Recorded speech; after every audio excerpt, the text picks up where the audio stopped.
Greetings, everyone. Welcome to Psych Insight, where we view the world through the lens of psychology.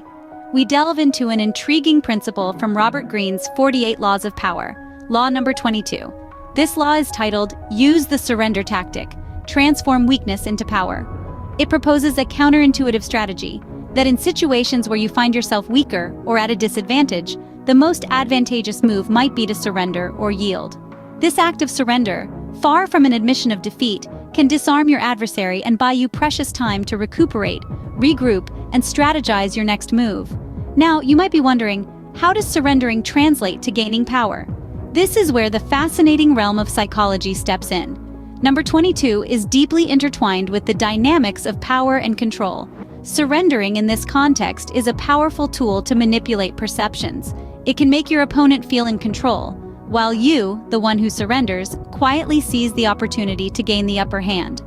It's a strategic withdrawal rather than an admission of defeat, allowing you to bide your time and strike back when the circumstances are more in your favor. This law has been demonstrated time and again in the annals of history. From the era of the Three Kingdoms in China to the modern political chessboard, leaders and strategists have often used the surrender tactic to their advantage. But as with any strategy, this law is not without its controversy and risks. Cultures around the world have long praised strength, directness, and overt power. The act of surrendering or showing weakness can be perceived as cowardly or deceptive. If not executed with care, it could lead to an actual loss of power and influence, or tarnish one's reputation, making it challenging to regain respect and authority. We dive into this fascinating law. We'll be time-traveling through history and exploring psychology to understand its significance. So, buckle up and get ready for an enlightening journey into the world of power dynamics, strategy, and human behavior. History is our greatest teacher, and it has plenty of lessons on law number 22.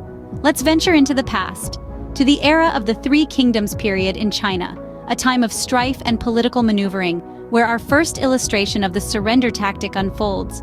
Liu Bei, one of the legendary warlords of that era, was known not just for his courage and leadership, but also for his adept use of the surrender tactic. He often found himself in a weak position, facing enemies with greater military power and resources. Instead of charging headlong into certain defeat, Liu Bei chose a different path. He appeared to surrender or show weakness, avoiding direct confrontation with these stronger enemies. This strategy was not born out of cowardice, but from a keen understanding of power dynamics. By yielding, Liu Bei disarmed his opponents, making them lower their guard. They saw him as a defeated foe, not a lurking threat. Meanwhile, Liu Bei used this time to consolidate his power, gather his forces, and plan his next moves. When the time was right, he struck back, often with stunning success. His story is a testament to the power of strategic surrender, turning apparent weakness into a potent source of strength. But Liu Bei is not the only historical figure to employ this tactic. Throughout history, we can find numerous instances where leaders, when faced with overwhelming opposition, have chosen to surrender or concede temporary defeat, only to rise stronger later. Take the example of the legendary Trojan horse in the ancient city of Troy. The Greeks, after a fruitless 10-year siege, decided to employ a different strategy. They constructed a giant wooden horse and left it at the gates of Troy, pretending to sail away in defeat. The Trojans, thinking they had won, brought the horse inside their city walls. Little did they know, it was filled with Greek soldiers who, under the cover of night, opened the city gates for the rest of their army. The Greeks won the war, not by brute force, but through a cunning application of the surrender tactic. Even in modern times, this law is evident in political scenarios. Leaders often concede to more powerful adversaries, agreeing to their terms and conditions, appearing to be in a weaker position. But this is usually a strategic move, a temporary setback accepted to gain favor, build alliances, and strategize for future gains. It's a game of patience, waiting for the right moment to turn the tables, often catching the opponent off guard. It's important to note that these examples are not about promoting deceit or advocating for dishonesty. They are about understanding power dynamics and knowing when to push forward and when to step back. It's about transforming a potentially disastrous situation into an advantageous one, about turning the tide in your favor when all odds seem against you. So, as we can see, the surrender tactic is not just a theoretical concept, but a practical strategy that has been used effectively across different periods and cultures. It's a testament to the timeless nature of these laws of power. They resonate with us because they tap into the fundamental aspects of human nature and interaction, such as power, control, and perception. From ancient warlords to modern politicians, the surrender tactic has proven its strategic value time and time again. It's a reminder that power is not just about brute strength or dominance, but also about strategy, patience, and understanding the psychology of your opponent. It's about knowing when to fight and when to step back, when to speak up and when to remain silent, when to assert your power and when to seemingly surrender it. Because in the grand chessboard of power, every move counts, and sometimes, the most unexpected moves can lead to the most decisive victories. Behind every strategic move, there's a psychological underpinning. Let's delve into the mind games behind law number. When we think of surrender, we often associate it with defeat, with weakness, but law number 22 turns this idea on its head. It suggests that surrendering can be a deliberate strategic move, a manipulation of perceptions and power dynamics. It's a chess game of the mind, where you're always thinking 3 moves ahead. In the dance of power, perception is everything. When you surrender, you affect the perception of your opponent. They see you as weak, as defeated, and this can lead them to underestimate you. They may become complacent, believing they have the upper hand. But while they're celebrating their victory, you're quietly regrouping, strategizing, and preparing for your comeback. It's a psychological ploy, a feint that disguises your true intentions and capabilities. Remember, power isn't just about brute force or overt dominance. It's also about influence, about persuasion and manipulation. It's about understanding the human psyche, predicting reactions, and using this knowledge to your advantage. And this is where the psychology behind law number 22 really shines. The surrender tactic taps into our innate desire for control. When someone surrenders to us, we feel powerful, we feel in control. This can lead to a sense of security, a lowering of defenses. And it's in this moment of relaxed vigilance that the surrenderer can seize the opportunity to regain control. But it's not just about deceiving the opponent. The surrender tactic also plays on our own psychology. When we're in a weaker position, we're likely to feel stressed, anxious, desperate even. By choosing to surrender, we give ourselves a break from these negative emotions. We give ourselves the space and time to calm down, to think clearly, and to plan our next move. It's a way of taking care of our mental health, even in the midst of a power struggle. However, it's important to note that the surrender tactic isn't about being passive or submissive. It's not about giving up or admitting defeat. It's about being strategic, being patient. It's about knowing when to fight and when to step back, when to assert your power and when to conserve it.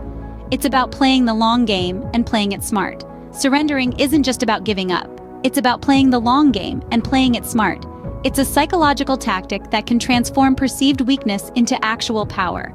It's a testament to the complexity and intrigue of power dynamics, a reminder that power isn't always about strength and dominance, but also about strategy, patience, and psychological acumen. This is law number 22 in action, a law that leverages psychology to turn the tables, to transform weakness into power. It's a fascinating exploration of the human psyche, a testament to the power of perception and the art of strategic surrender. So, surrendering isn't just about giving up, it's about playing the long game and playing it smart. While law number 22 can be an effective strategy, it's not without its controversy and risks. This law, use the surrender tactic, transform weakness into power, as insightful as it is, often raises eyebrows. The idea of surrendering or showing weakness runs counter to many cultural values that emphasize strength, assertiveness, and overt power. In societies where the survival of the fittest mentality is prevalent, the notion of transforming weakness into power by surrendering can be seen as a paradox. In many cultures, strength and bravery are celebrated, while surrender is often equated with cowardice. The image of the heroic figure who never backs down, who fights to the end, is deeply ingrained in our collective psyche. As a result, the surrender tactic can be viewed as a form of deception or manipulation, generating skepticism and, at times, outright disapproval. Law is also controversial because it can be seen as promoting a form of manipulation. By appearing to surrender or show weakness, you're essentially playing a psychological game, attempting to control perceptions to gain an advantage. This can be seen as a form of deceit, which may not sit well with those who value honesty and straightforwardness. The risks associated with this law are also worth noting. If not executed carefully, employing the surrender tactic can lead to an actual loss of power and influence. There's a fine line between appearing weak to gain an advantage and becoming genuinely weak. Misjudging this balance can lead to disastrous consequences. Moreover, this tactic can potentially damage one's reputation. If the perception of weakness becomes too ingrained, it might be difficult to shake off, affecting the way others perceive you in the long term. Even if you manage to turn the tables later, people might still remember the times when you appeared weak, which could impact your credibility and influence. Despite these risks and controversies, law number 22 has proven its effectiveness time and again throughout history. It's to remember that, like any strategy, its success largely depends on the context and the skill with which it's employed. It's not about promoting weakness or deception, but about understanding the dynamics of power and using that knowledge to navigate complex situations effectively. In essence, law number 22 underscores the need for flexibility in strategy. Sometimes it's not about charging head-on, but about knowing when to step back, conserve your resources, and wait for the right moment to strike. It's about recognizing that power doesn't always come from being the strongest or the most aggressive, but from being the most adaptive and strategic. Like any tool, law number 22 can be quite powerful if used wisely, and quite damaging if misused. It's a reminder that power is not just about brute force, but also about the subtle art of strategy and perception. Now that we've explored law number 22 from various angles, let's talk about its practical applications. This law isn't just about ancient warlords or political power plays. It's about understanding the dynamics of power and control in everyday life, and using this knowledge to navigate situations where we might initially appear disadvantaged. Take business negotiations, for instance. When you're in a weaker position, surrendering some ground at the outset can be a strategic move. It can make your opponent feel in control, causing them to underestimate your actual strength. This gives you the opportunity to regroup, observe, and plan your next move. It's not about giving in entirely, but about choosing your battles wisely. In interpersonal relationships too, law number 22 can be quite insightful. Sometimes it's wise to temporarily yield in a disagreement, especially when emotions run high. By doing so, you give the other person a chance to express themselves, and in the process, you gain a better understanding of their perspective. When the time is right, you can then bring your own points to the table in a more effective manner. However, it's crucial to remember that the success of this tactic depends heavily on timing and strategic planning. Surrendering too soon or too often can lead to actual loss of power and influence. Similarly, if your surrender appears insincere or manipulative, it could backfire, damaging relationships and reputations. So how can we apply law number 22 effectively? Here are a few pointers. First, understand your own position and the power dynamics at play. Second, if you decide to use the surrender tactic, do so in a way that seems genuine and respectful. Third, while you appear to yield, keep observing and strategizing. And finally, know when to make your move. Remember, this law isn't about being passive, it's about being strategic. Law number 22, use the surrender tactic, transform weakness into power, offers a different perspective on power and control.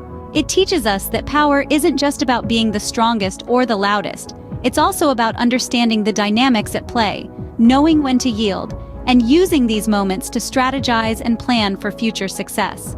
This law, like all the others in Robert Greene's The 48 Laws of Power, is a tool.